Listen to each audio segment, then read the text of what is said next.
ಕನಸಲಿ ತುಂಬ ಕೆಟ್ಟಿರುವೆನು ನಿನ್ನನ್ನು ಕೇಳದೆ, ರೆಕ್ಕೆಯ ನೀನೆ ಕಟ್ಟಿರಲು ಈ ಹೃದಯವು ಹಾರಿದೆ. ನನ್ನ ಕೌತುಕ ಒಂದೊಂದೇ ಹೇಳಬೇಕು, ಆಲಿಸುವಾಗ ನೋಡು ನನ್ನನ್ನೇ ಸಾಕು.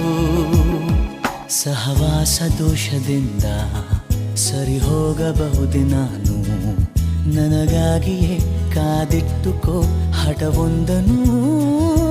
ಕೆಳಗುವ ಮುನ್ನವೇ ಪರವಶನಾದೆನು, ಅರಿಯುವ ಮುನ್ನವೇ ಪರಿಚಿತನಾಗಲಿ ಹೇಗೆ ಪ್ರಣಯಕ್ಕೂ ಮುನ್ನವೇ.